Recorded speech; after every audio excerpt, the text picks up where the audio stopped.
Shalom Bapak Ibu, selamat pagi, salam sejahtera semuanya. Ya, tadi profilnya panjang banget ya, karena ini profil diminta waktu saya nulis buku Bapak Ibu. Jadi formatnya kayak begini. Jadi saya bilang tolong diedit lah gitu kan, sesuai dengan format dari Able of Fluid gitu ya. Ternyata mungkin waktu tidak mencukupi ya Bapak Ibu ya. Ya, terima kasih sebelumnya saya sampaikan kepada para penatua tempat ini, Bang Eli ya, sudah cukup lama saya kenal ya. Puji-pujian ciptaan lagunya juga sangat memberkati ya. Terus Pak Hengki ya, Pak Sofyan tentu saya juga sangat kenal dan Pak Indra katanya ya. Pak Indra tapi saya belum pernah ketemu sih Pak. Ya, kalau Pak Sofyan pernah 1 minggu jalan-jalan sama saya di Perth Bapak Ibu ya, jadi sudah lama ya. Baik Bapak Ibu saudara sekalian, terima kasih juga buat judul yang diberikan yang sangat luar biasa. Saya diberikan tema Perfect Reflection dari 2 Korintus 3 ayat ke-18 ya. Saya nggak usah bacakan, Bapak Ibu nanti bisa baca di rumah ya.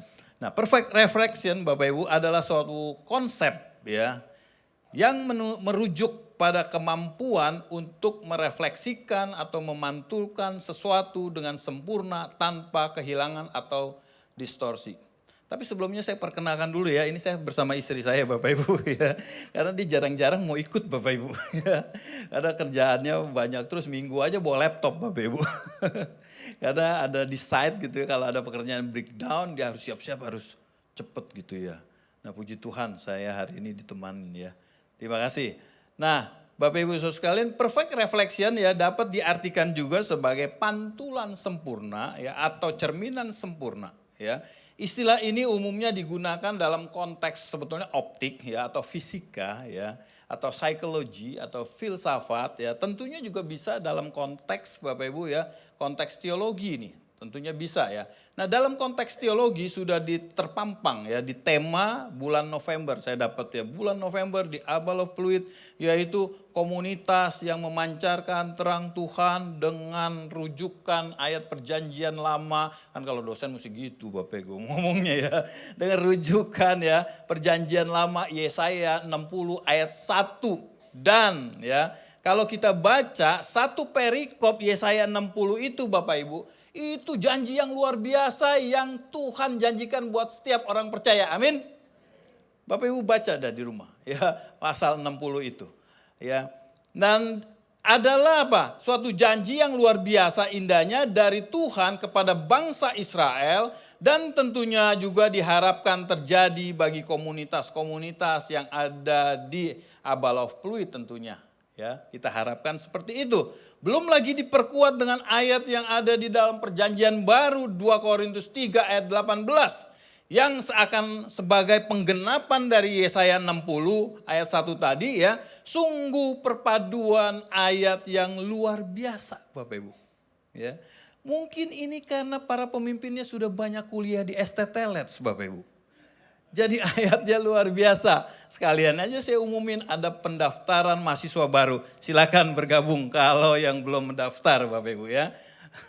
Nah itulah Bapak Ibu ayat yang luar biasa yang kita dapatkan ya. Nah hari ini Bapak Ibu izinkan saya melengkapi daripada tema ini dengan suatu cerita. Ya.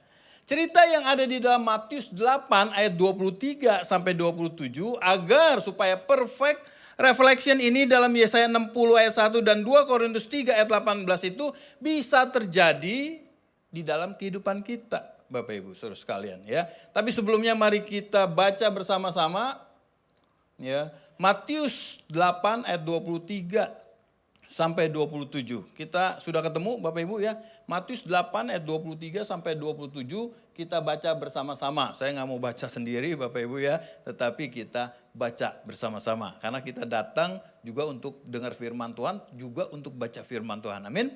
Ya kita baca sama-sama. Matius 8 ayat 23 sampai 27. 2, 3. Lalu Yesus naik ke dalam perahu dan murid-muridnya pun mengikutinya. Sekonyong-konyong mengamuklah angin ribut di danau itu sehingga perahu itu ditimbus gelombang. Tetapi Yesus tidur. Maka datanglah murid-muridnya membangunkan dia. Katanya, Tuhan tolonglah kita binasa. Ia berkata kepada mereka, "Mengapa kamu takut, kamu yang kurang percaya?" Lalu bangunlah Yesus menghardik angin dan danau itu. Maka danau itu menjadi teduh sekali. Dan heranlah orang-orang itu. Katanya, "Orang apakah dia ini sehingga angin dan danau pun taat kepadanya?" Nah Bapak Ibu Saudara sekalian ya, Laut Galilea itu berada lebih 600 kaki di permukaan laut Bapak Ibu. Dan terkenal Bapak Ibu ya dengan badai-badainya yang bisa datang tiba-tiba Bapak Ibu ya. Bisa seperti itu ya. Tetapi juga ada kemungkinan bahwa badai itu tidak berasal dari alam saja Bapak Ibu ya. Tetapi juga bisa berasal dari setan. Loh kok bisa gitu ya. Karena Bapak Ibu ada, kalau kita lihat di dalam Efesus pasal 2 ayat yang kedua, setan disebut penguasa kerajaan angkasa Bapak Ibu. Dan di tempat lain disebutkan penguasa dunia itu, Injil Yohanes 12 ayat 31 ya.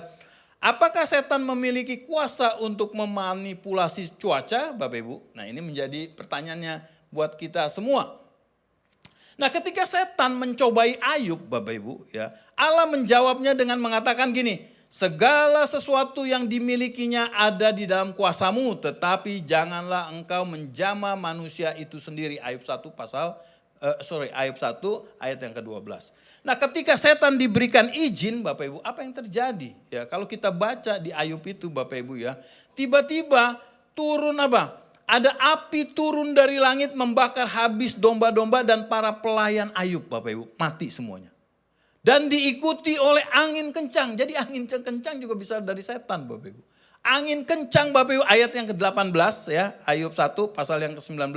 Itu menghantam rumah tempat putra-putri daripada Ayub yang sedang makan. Ya. Kemudian semuanya meninggal Bapak Ibu saudara sekalian. Jadi bisa jadi ada dugaan selain alam Bapak Ibu, kejadian itu bisa berasal juga dari roh jahat Bapak Ibu. Ya. Tetapi ingat, ya Roh Kudus di dalam kita jauh lebih besar daripada roh yang ada di dunia ini. Amin. 1 Yohanes 4 ayat 4. Nah untuk mendukung gagasan bahwa badai itu dilakukan oleh roh jahat Bapak Ibu saudara sekalian, ini ada penggunaan kata Yunaninya epitimao. Ya, diterjemahkan sebagai menghardik dalam ayat 26. Yesus menghardik angin dan gelombang, Bapak Ibu. Gelombang badai maksudnya. Nah, epitimao ini Bapak Ibu ya, artinya menyalahkan, mengecam, mencaci, menghardik, menegur, memperingati. Artinya begitu, Bapak Ibu. Nah, dalam Markus 1 ayat 25, kata yang sama juga digunakan untuk menggambarkan pengusiran setan di Kapernaum. Dikatakan begini, tetapi Yesus menghardik roh itu. Sama Bapak Ibu, kata yang sama yang digunakan Yesus untuk menenangkan danau itu. Jadi ada setan ya, kata Yesus kepada setan itu apa? Diam, dihardik Bapak Ibu. Maka keluarlah setan itu daripadanya Bapak Ibu. Jadi kata ini powerful Bapak Ibu saudara sekalian. Ya.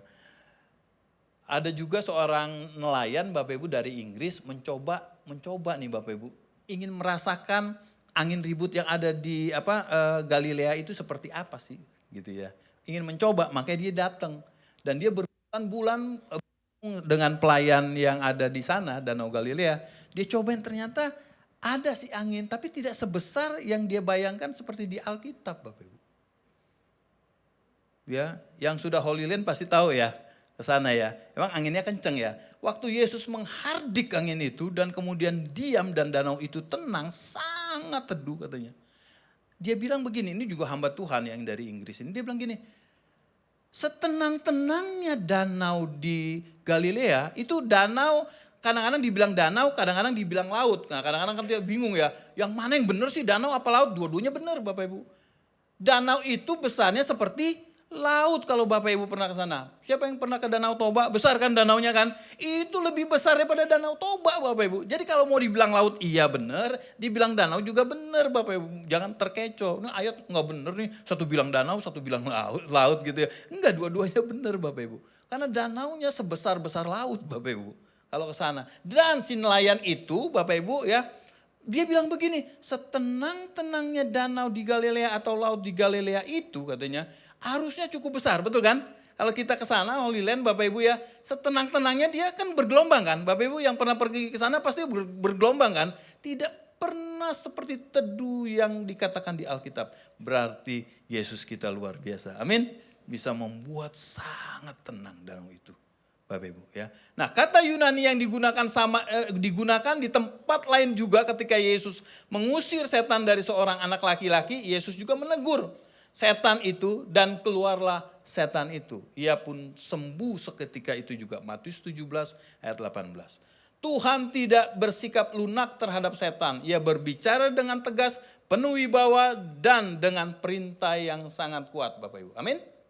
Nah, untuk itu supaya kita bisa menjadi perfect reflection, supaya kita bisa menjadi komunitas yang menyinari terangnya Tuhan, ada 3 syarat atau 3 hal melalui bacaan Alkitab yang kita baca tadi. Saya menyimpulkannya ada 3 hal Bapak Ibu. Nah, kalau kita mau menjadi perfect reflection Bapak Ibu, yang pertama apa? Yang pertama dari ayat yang tadi atau cerita yang tadi kita sudah dengar, yang pertama adalah jangan pernah mengandalkan kekuatan diri sendiri. Amin. Kita bisa memancarkan terang Tuhan jika kita mengandalkan kekuatan Tuhan dan tidak mengandalkan kekuatan diri sendiri. Tui putui ma? Tadi dari Mandarin masalahnya. Jadi sedikit nih, itian wohon hao ya. Belajar dikit-dikit Bapak Ibu ya. Nah, kalau kita baca ayat-ayat sebelumnya, sebelum Matius 8 ayat 23 sampai 27 ya, maka dapat kita lihat bahwa peristiwa ini terjadi pada atau sebelum ya, atau sesudah Yesus melakukan KKR nih kalau Bapak Ibu lihat. Ya, habis pelayanan, mungkin nyembuhin orang sakit, pokoknya habis pelayanan lah Bapak Ibu. Ya, kemudian pergi Bapak Ibu ya, mungkin beristirahat gitu ya. Nah, tiba-tiba waktu dia naik perahu ya, Yesus tertidur. Ya mungkin capek gitu ya, tertidur Bapak Ibu ya. Nah Bapak Ibu tiba-tiba ada angin gelombang yang begitu besar yang menghantui, yang menakutkan. Gitu. Bapak Ibu kalau para murid sampai takut dengan gelombang yang ada, berarti itu kan gelombangnya bukan main-main, betul apa betul? Karena buat dia kan biasa Bapak Ibu. Ketemu di laut badai kan buat dia itu biasa. Tapi kalau dia sampai takut Bapak Ibu kan luar biasa ya. Tapi pada saat itu mereka belum sadar. Jadi mereka menganggap apa? Shh, ya, jangan bangunkan Yesus. Ya, sebab kan Yesus habis KKR nih, capek ya, perlu istirahat. Kelihatannya apa? Masuk akal. Kelihatannya sih para murid ini benar Bapak Ibu ya. Kelihatannya juga baik ya. Shh, jangan ganggu Yesus, biarkan dia istirahat. Ya, shh, jangan bangunkan Yesus. Karena kan Yesus juga nggak tahu apa-apa soal laut. Betul kan? Nggak tahu apa-apa soal badai. Yesus nggak tahu apa-apa soal angin ribut, nggak tahu. Biarkan Yesus tidur aja. Kan lagi pula juga Yesus kan dari departemen perhutanan. Sedang kita dong dari departemen kelautan. Jadi kita yang lebih tahu nih. Iya kan? Terus kemudian apa? Yesus kan ambilnya fakultas perkayuan. Kita dong dari fakultas perikanan. Jadi biarkan Yesus tidur. Dia nggak tahu perahu dibuatnya dari kayu Bapak Ibu. Shh, ya. Jadi biarkan Yesus tidur. Biarkan Yesus tertidur. Ini kan urusan anak muda. Yesus tahu apa soal anak muda. Apalagi bicara sekarang soal Gen Z, Gen Z. Dan sekarang Gen Strawberry. Yesus tahu apa Gen Strawberry. Yesus nggak tahu apa-apa. Shh. Biarkan Yesus tidur. Ini tentang rumah tangga. Yesus tahu apa tentang rumah tangga. Yesus tahu apa tentang mendidik anak. Yesus kan gak pernah kawin. Yesus kan gak punya anak. Tahu apa soal mendidik anak. Shh, biarkan Yesus tidur. Yesus tahu apa tentang bisnis. Apalagi bisnis pertambangan. Lebih tahu istri saya Bapak Ibu. Dia kerjanya di batu bara. Jadi tahu ya sekilonya berapa. Enggak main sekilo ya. Besar-besaran Bapak Ibu. Dia lebih tahu. Yesus tahu apa. Soal bisnis komputer mekanik. Soal AI. Dulu kan Yesus nggak ada AI. Yesus tahu apa soal itu. Shh, biarkan Yesus tidur. Bapak Ibu. Biarkan Yesus tidur. Shh. Jangan biarkan Yesus tidur. Jangan biarkan dia bangun. Nah terkadang Bapak Ibu Saudara sekalian ada 1001 macam alasan yang membiarkan kita membuat Yesus tertidur dalam hatimu. Ya. Ada 1001 macam alasan yang membuat Yesus tertidur dalam rumah tanggamu. Ada 1001 macam alasan juga Bapak Ibu, ya, yang membiarkan atau membuat Yesus tertidur dalam pekerjaanmu, dalam bisnismu, dalam studimu, dalam sakit penyakitmu, bahkan dalam pelayananmu sekalipun. Ada 1001 macam alasan yang membuat kita, Anda dan saya, tidak mengandalkan kekuatan Tuhan, Bapak Ibu. Orang yang mengandalkan kekuatan diri sendiri, Bapak Ibu, itu juga sama dengan orang yang tidak mengandalkan kekuatan Tuhan. Betul apa betul? Orang yang tidak mengandalkan kekuatan Tuhan itu juga sama dengan orang yang mengingkari keberadaannya Tuhan. Orang yang mengingkari keberadaannya Tuhan itu juga sama dengan orang yang tidak percaya adanya Tuhan. Atau orang yang membiarkan Yesus tertidur dalam kehidupan. Itu sebabnya Yeremia pasal 17 ayat 5 mengatakan, terkutuklah orang yang mengandalkan manusia, yang mengandalkan kekuatannya sendiri, dan yang hatinya menjauh daripada Tuhan. Sehingga Amsal 3 ayat 5 menasehatkan untuk kita semua juga.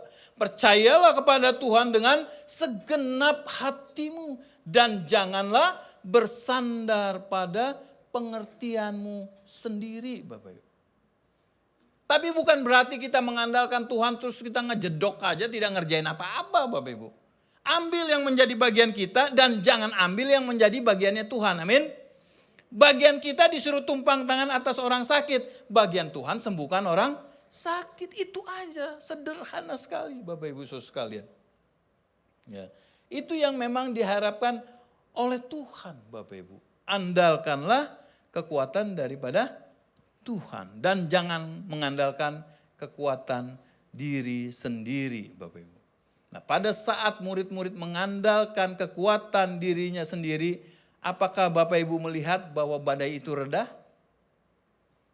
Pada saat murid-murid menggunakan pengalamannya di laut, apakah Bapak Ibu lihat bahwa angin dan gelombang itu teduh? Tidak. Artinya gelombang badai itu tidak bisa diteduhkan oleh jabatan kita, oleh kekayaan kita, oleh pengalaman kita, oleh pendidikan kita sekalipun. Padahal kalau kita lihat ya, ini Petrus dan kawan-kawannya kalau mau diberi gelar akademik, mungkin dia gelarnya udah profesor, doktor, kalkulator bocor Bapak Ibu. Sampai perahunya bocor. Karena dia kan udah jago dalam perlautan Bapak Ibu. Tapi semuanya itu sia-sia. Angin badai tidak berhenti Bapak Ibu. Nah, waktu Yesus menghardik, baru angin itu berhenti Bapak Ibu. Makanya andalkan kekuatan Tuhan dan jangan mengandalkan kekuatan diri sendiri. Apapun gelombang kehidupanmu Bapak Ibu, saya tidak tahu, tetapi andalkan kekuatan Tuhan. Amin. Itu yang pertama Bapak Ibu. Nah, lalu bagaimana yang kedua? Ya, yang kedua adalah apa? Sadar dan bertindak benar Bapak Ibu. Untung pada saat kritis Bapak Ibu, murid-murid sadar, wah angin badai ini tidak bisa dihentikan oleh kepandaian mereka. Angin gelombang pasang tidak bisa diredakan oleh kekuatan mereka dan tidak bisa diredakan oleh pengalaman mereka, kekayaan, jabatan apapun juga Bapak Ibu. Dan lebih beruntung lagi mereka baru sadar ada Yesus di dalam perahu mereka dan kemudian mereka ambil tindakan cepat membangunkan Tuhan Yesus. Banyak orang sadar tetapi tidak bertindak apa-apa Bapak Ibu. Banyak orang sadar Bapak Ibu tetapi tindakannya kadang merusak diri sendiri dan merusak orang lain. Sadar kalau merokok itu bisa merusak kesehatan Bapak Ibu. Mari ambil tindakan sekarang juga berhenti merokok. Amin. Ambil tindakan Bapak Ibu saudara sekalian. Sadar kalau sakit itu tidak enak, mari ambil tindakan, kita jaga kesehatan dengan makan teratur, tidur teratur, dan olahraga teratur juga Bapak Ibu. Sadar dan bertindak Benar Bapak Ibu. Suatu ketika ada seorang pemuda miskin, sangat miskin, umurnya 17 tahun Bapak Ibu. Dia dari Yunani. Kemudian dia mau mengubah nasibnya, mengubah hidupnya Bapak Ibu saudara sekalian ya. Dia sadar Bapak Ibu dan dia bertindak benar. Dia akhirnya mau mengadu nasib, dia pergi ke Amerika Bapak Ibu. Tapi sebelum dia pergi ke Amerika, dia searching dulu Bapak Ibu. Nggak tahu searchingnya dulu, belum ada Google Bapak Ibu. Dia searching Bapak Ibu ya. Orang terkaya di Amerika ini siapa? Dia cari tahu. Bukan hanya dia cari tahu orang terkaya di Amerika siapa, dia cari tahu juga perusahaannya di mana, letaknya di mana, dia berkantor di mana, dan dia kalau pagi-pagi lokasinya di mana. Pokoknya dia searching Bapak Ibu.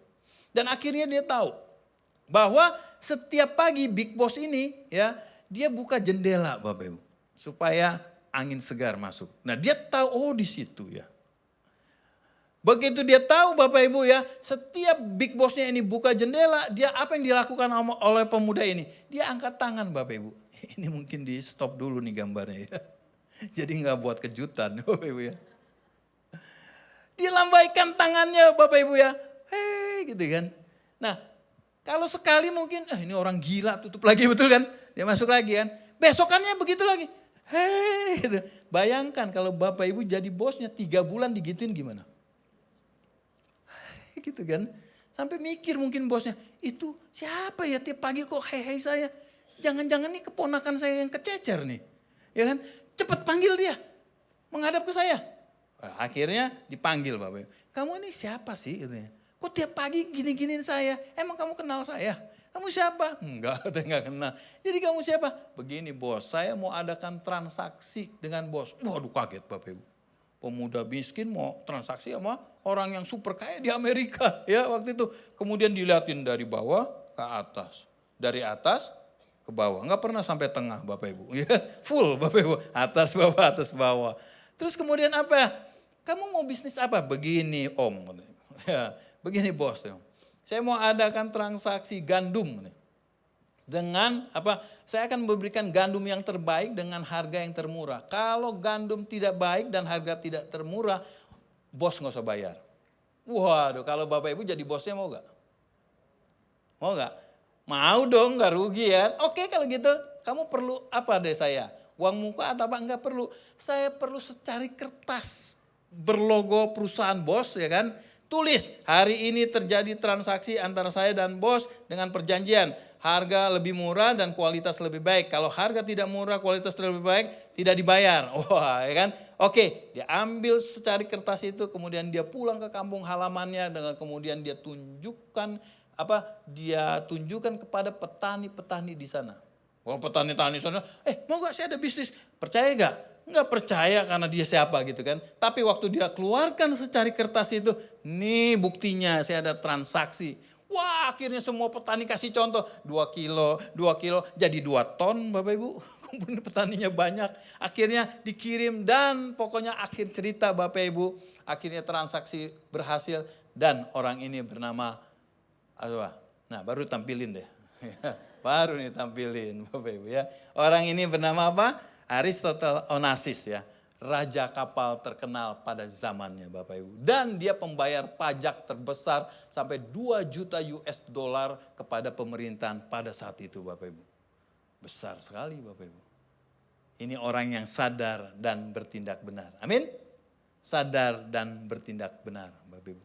Suatu ketika Bapak Ibu, saya ada teman ketemu saya. Bud, gue lagi nganggur nih, tolong cariin kerjaan. Terus saya bilang, oh banyak kerjaan tapi gak ada gajinya, mau gak? Kan kerjaan mah banyak ya, cuman gajinya kadang-kadang gak ada kan. Ada mau gak? Kurang ngajar lu katanya. Gue butuh kerjaan nih katanya. Oke, daripada kamu kerja, kamu usaha aja mau gak?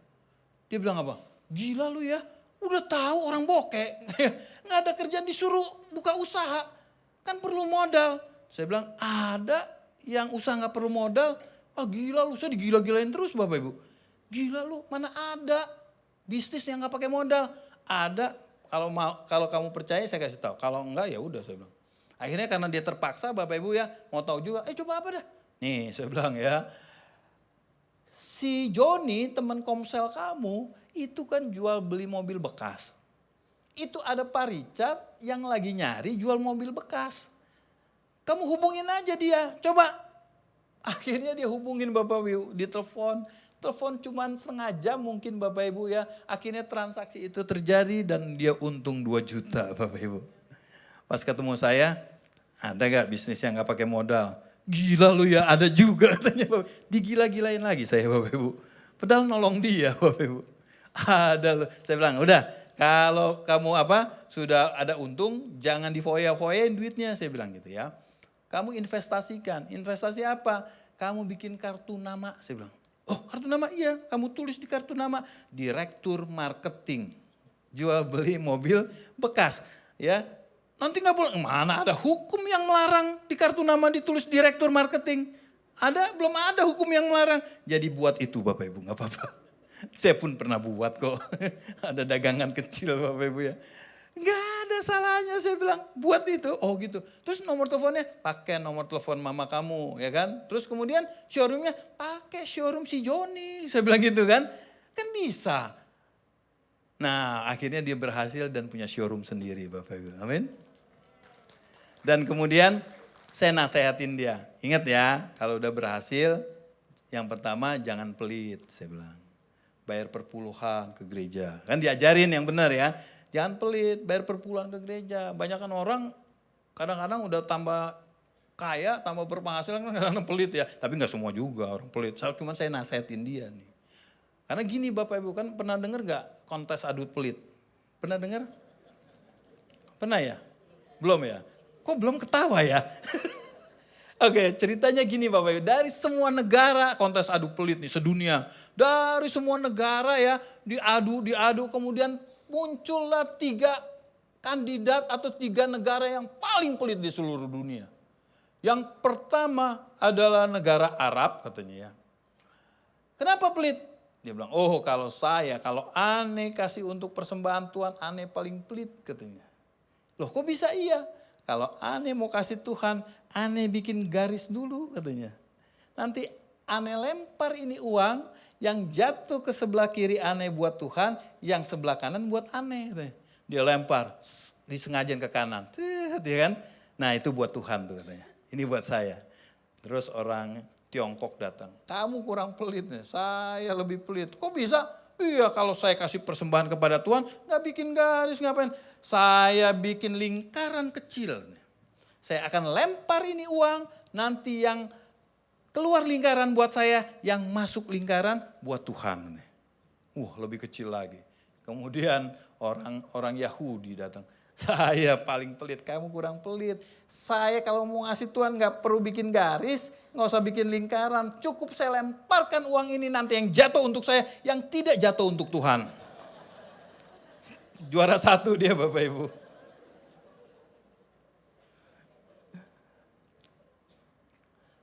Nah jadi Bapak Ibu, ya kadang kan gitu ya Bapak Ibu. Terus kedua saya bilang gini jangan pelit. Yang kedua saya bilang hidup harus tetap sederhana Bapak Ibu. Kadang ada orang penghasilan misalnya gaji 5 juta cukup. Tapi begitu dinaikin 10 juta malah gak cukup, betul gak? Karena gajinya naik tuh pada betul bilang. Karena gajinya naik, gaya hidupnya juga naik Bapak Ibu. Tadinya pakai sabun batangan, kemudian sabun cair. Tadinya pakai parfum yang 4 jam hilang, ini 4 hari gak hilang. Kan lebih mahal. Betul kan? Tadinya skincare pakai Sari Ayu, sekarang SK2. Nggak sekalian minyak kayu putih. Kalau saya bilang saya pakai SK2 pada nggak percaya. Begitu saya bilang minyak kayu putih, aku percaya katanya. Baju juga tidak harus yang branded Bapak Ibu, yang bermerek segala nggak perlulah. Apalagi anak laki ya cowok ya kan, beli kemeja coba, ya kan? Kan sama aja. Ya, bermerek atau nggak bermerek apa? Kemeja laki-laki kantongnya tetap di depan. Mana ada yang bilang, kemeja saya mahal dong, batik saya mahal dong. Apa? Ini kantongnya di belakang. Nggak ada, nggak pernah ada, semua baju kantongnya di depan. Bahkan yang mahal nggak ada kantongnya Bapak Ibu. Nah jadi hidup tetap sederhana. Tapi kalau mampu nggak apa-apa ya Bapak Ibu ya. Karena ada yang suka, ada yang protes. Kalau mampu silakan, tapi nggak mampu jangan. Dulu anak mahasiswa di Lets Bapak Ibu saya capek hati naginya. Ya, kalau ditagih uang kuliah tuh ya nggak punya duit, dulu digerogol ya, masih digerogol. Nggak punya duit, tapi handphone gonta-ganti Bapak Ibu. Iya, saya aja pakai Nokia 3110 Bapak Ibu yang lama, Pak Budi Setiawan suka kesel sama saya. Lu ya, lebih gampang kayaknya ketemu Tuhan Yesus daripada cari lu ya katanya. Saya nggak pernah mau pakai handphone waktu itu Bapak Ibu, saya pakai telepon rumah aja gitu ya. Lebih susah ketemu lu daripada ketemu Tuhan Yesus katanya. Berkomunikasinya Bapak Ibu. Nah, hidup tetap sederhana, tapi kalau mampu nggak apa-apa ya. Nah yang terakhir Bapak Ibu ya, percaya kuasa Yesus, kuasa memerintah Bapak Ibu saudara sekalian. Nah waktu para murid mengatakan orang seperti apakah dia ini, ayat 27 ya. Ini kan menunjukkan bahwa para murid sebetulnya belum mengenal Tuhan dengan sesungguhnya. Betul apa betul? Belum mengenal sampai dalam Bapak Ibu saudara sekalian. Dan uniknya ya, malah ada anak imam sekewa yang gak percaya Tuhan Yesus. Di dalam Kisah Para Rasul 19 ayat 13-15 itu diceritakan. Dia gak kenal Tuhan Yesus tetapi dia berani mengusir setan Bapak Ibu. Sehingga setan berkata apa? Yesus aku kenal. Paulus aku tahu. Kamu siapa? Dan akhirnya apa? Akhirnya dia dikejar-kejar sama setan Bapak Ibu. Itu artinya penggunaan nama Yesus tidak boleh sembarangan. Harus ada hubungan yang intim atau kedekatan dengan Tuhan. Amin. Dengan Yesus Bapak Ibu. Oh jadi seperti itu Bapak Ibu Saudara. Ini berarti penggunaan nama Yesus bukan seperti mantra Bapak Ibu. Kalau mantra kan orang tinggal ngafalin kan. Kenal gak apa-apa, yang penting hafalin nih mantra. Bisa terjadi katanya. Enggak Bapak Ibu, penggunaan nama Yesus kita harus mengenal daripada Tuhan kita itu sendiri. Amin. Nah Bapak Ibu lihat dalam perjanjian lama. Ya, Nabi Elia ya, itu memerintahkan api turun dari langit. Turun enggak Bapak Ibu? Waktu membakar persembahan yang ada kan diadu tuh ya sama Nabi Baal. Nah giliran Nabi Elia waktu diperintahkan api turun dari langit, Bapak Ibu turun enggak? Turun, api membakar. 1 Raja-Raja 18 ayat 38, 2 Raja-Raja 1 ayat 12. Kemudian Musa, waktu dikejar-kejar tentara Mesir gitu ya. Wah dikejar-kejar Bapak Ibu. Di belakang ada tentara Mesir. Begitu di depan ada laut buntu Bapak Ibu. Ini laut yang begitu besar, bukan laut Ancol. Laut Ancol bisa main-main di situ kan. Wah ini laut Tiberau Bapak Ibu. Akhirnya apa yang dilakukan oleh Musa? Musa memerintahkan menggunakan tongkatnya. Aku perintahkan dalam nama Tuhan Allah Elohim. Terbelah jadi dua. Kalau bahasa saya nih ya. Hei laut terbelah jadi dua. Minggir anak Tuhan mau lewat. Kan gitu ya. Wah langsung terbelah jadi dua Bapak Ibu. Dan orang Israel akhirnya bisa selamat. Ada yang gak percaya itu mujizat. Wah ini kan ada gerakan gerhana sehingga air laut bisa surut lah. Itu airnya jadi dangkal lah. Saya bilang kalau airnya dangkal lebih mujizat lagi. Bayangin air dangkal bisa menenggelamkan tentara Mesir. Kan lebih dahsyat lagi Bapak Ibu ya. Jadi luar biasa Bapak Ibu. Itu di perjanjian lama. Coba kita lihat di dalam perjanjian baru. Lihat Yesus waktu memerintahkan supaya Lazarus bangkit. Apa yang terjadi? Yohanes 11 ayat 39 sampai 44. Yesus membangkitkan Lazarus yang sudah 4 hari mati Bapak Ibu dan berbau busuk. Kalau zaman dulu Bapak Ibu ya, orang itu mati atau tidak mati, meninggal atau tidak meninggal, ditunggu sampai 3 hari. Makanya Yesus ditunggu sampai 3 hari Bapak Ibu, dia bangkit kan. Karena memang konsep medis waktu itu begitu Bapak Ibu. Dinyatakan orang ini meninggal kalau udah 3 hari. Kalau sekarang kan teknologi udah canggih kan. 2 jam dia bilang meninggal. Ya kan? Tapi dulu Bapak Ibu tidak seperti itu. 3 hari. Nah Lazarus sudah 4 hari berarti dia memang meninggal Bapak Ibu. Terus kemudian apa yang Yesus katakan? Kalau kita lihat Yohanes 11 ayat 43-nya dikatakan apa? Dia berseru dengan suara keras, Lazarus keluar, bangkit. Wah muncul Bapak Ibu, dia bangkit. Kalau kita kaget kali gitu ya. Muncul Bapak Ibu. Terus kemudian kita lihat lagi di perjanjian baru yang lainnya.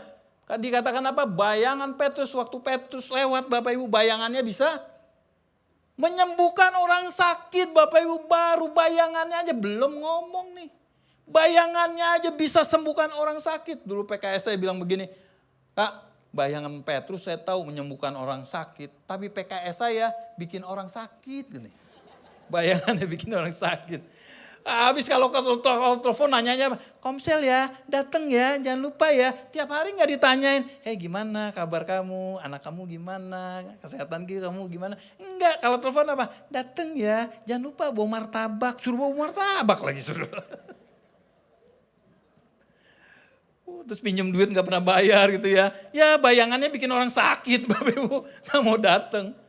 Terus kemudian zaman sekarang apa? Banyak lagi Bapak Ibu hamba-hamba Tuhan yang dipakai sedemikian rupa. Yang menggunakan nama Tuhan, memuliakan nama Tuhan, menyembuhkan banyak orang sakit. John Alexander Dowie Bapak Ibu saudara.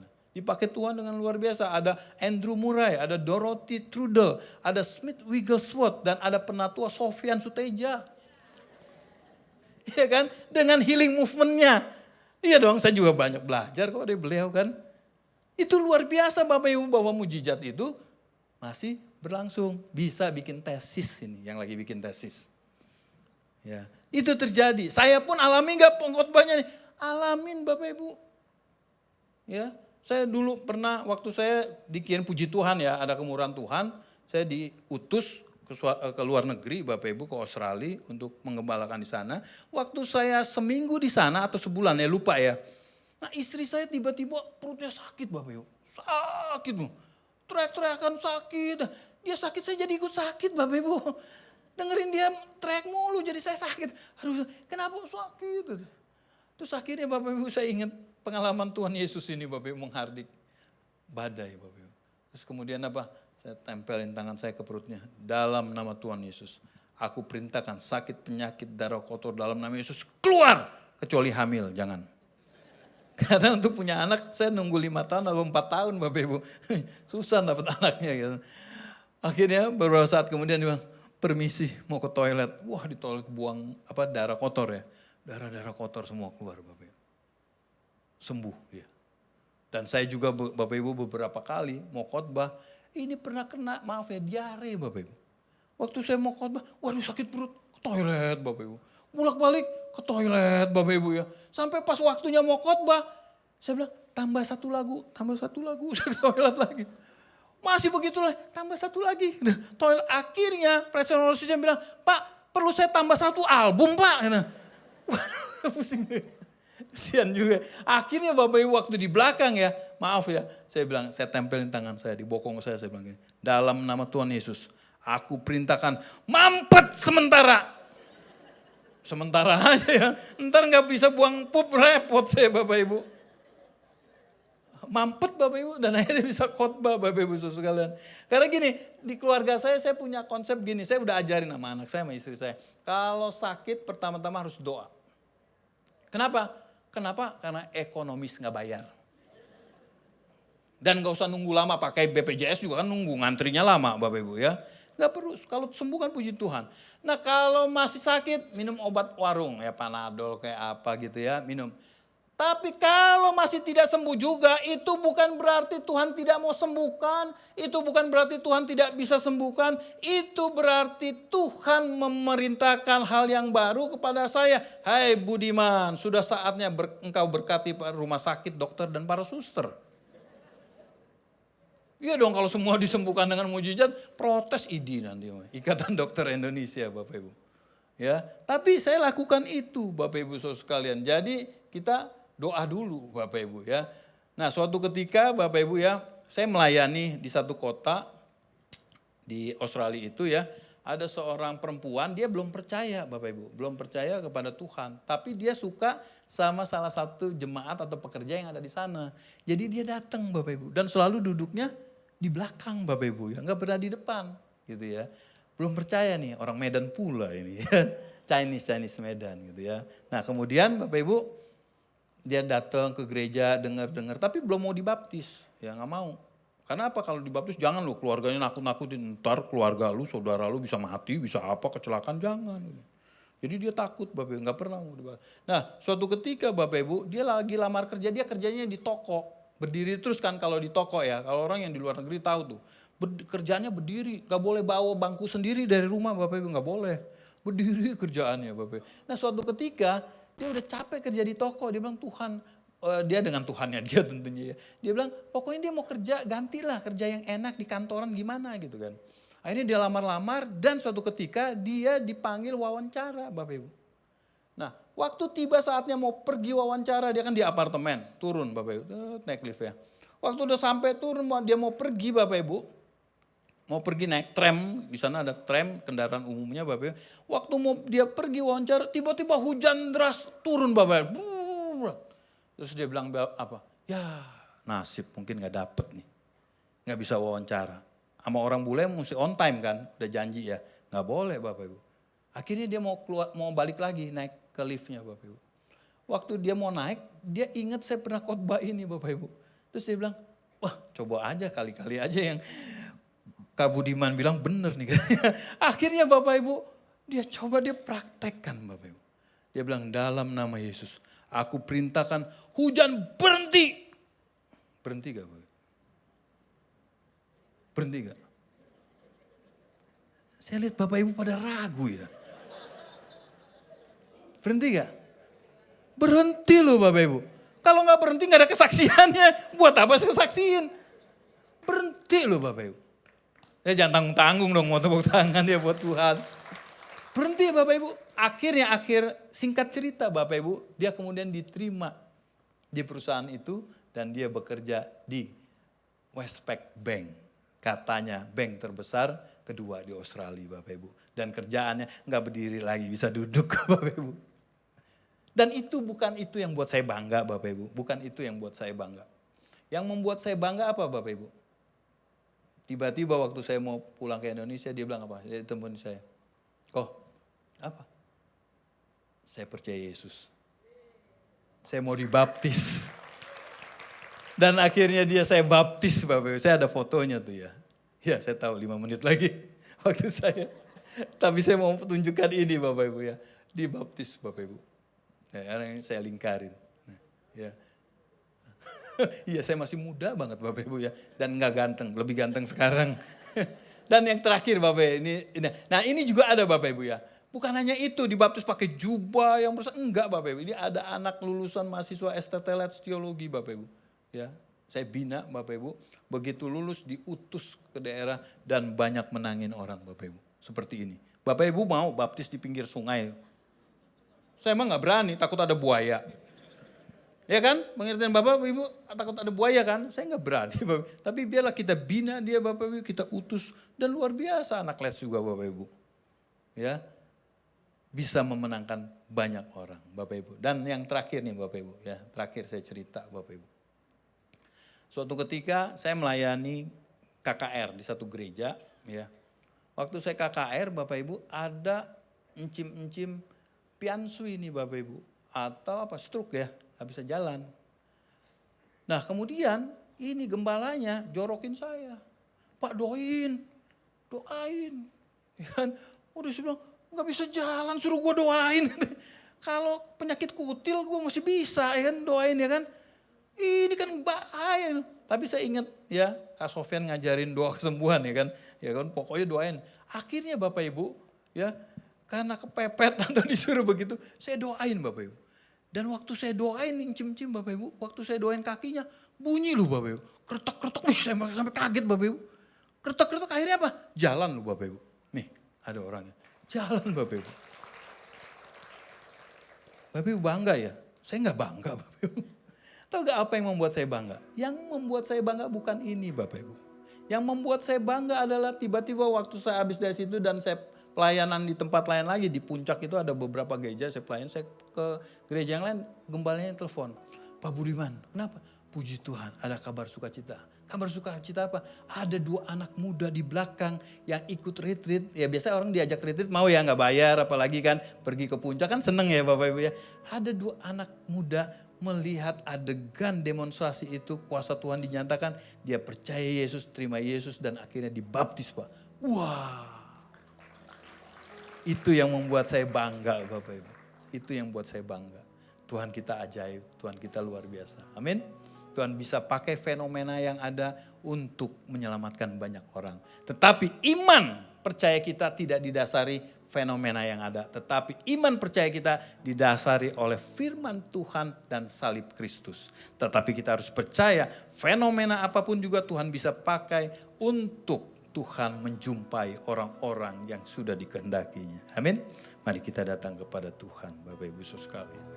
Pagi hari ini Tuhan ingatkan, kalau kita mau menjadi perfect reflection Bapak Ibu, yang pertama, jangan mengandalkan kekuatan diri sendiri, tapi andalkan kekuatan Tuhan. Yang kedua, sadar dan bertindak benar Bapak Ibu. Dan yang ketiga, kita harus berani, percaya, kita berdoa, memerintah Bapak Ibu. Karena kita bersama Tuhan Raja kita bisa memerintahkan apapun juga untuk mendatangkan kemuliaan bagi Tuhan. Terutama untuk orang-orang yang belum percaya kepada Tuhan. Bapak Ibu, hari ini saya tidak tahu apa yang sedang Bapak Ibu hadapi saat ini. Tapi kalau ada gelombang yang besar menghantui datang, mau menghancurkan hidupmu. Gelombang besar datang ke dalam hidupmu. Hari ini dengarkan baik-baik. Tuhan sudah memberikan gambaran yang jelas bahwa kita bisa menghardik setiap permasalahan yang ada. Tuhan bisa menghardik setiap sakit penyakit. Tuhan bisa menghardik permasalahan apapun di dalam hidupmu. Masalah rumah tangga, masalah pekerjaan, masalah bisnis, masalah apapun pada saat datang gelombang itu ke dalam hidupmu, kita bisa menghardik saat ini. Bagi kau Bapak Ibu Saudara sekalian yang punya masalah yang berat hari ini, yang begitu berat, engkau melihat jalan buntu di depan laut, di belakang tentara Mesir. Engkau tidak ada jalan keluar. Tapi hari ini dengarkan baik-baik. Ada tangan Tuhan yang tidak kurang panjang untuk menolong engkau. Mari taruh tanganmu di dadamu. Engkau yang merasa, Tuhan aku ada beban yang berat. Tuhan aku ada sakit penyakit yang berat. Tuhan aku ada permasalahan yang berat. Anakku tidak bisa dididik Tuhan. Aku juga berantem mulu dengan orang tua, dengan istri dan lain sebagainya. Tuhan tolong, ada gelombang yang datang begitu berat dalam hidupku Tuhan. Tuhan hari ini aku mau percaya bahwa ada Tuhan di dalam hidupku. Aku mau membangunkan Yesus dari perahu tidurku. Kalau Yesus selama ini tidur di dalam hatiku dan hidupku. Tapi hari ini aku sadar Tuhan. Aku sadar.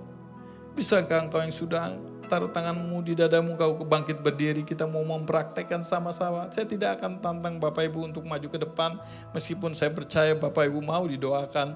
Tapi hari ini saya mau ajarkan satu konsep yang baru, bahwa kita setiap orang percaya diberikan kuasa yang sama untuk kita bisa menghardik masalah apapun yang engkau hadapi saat ini.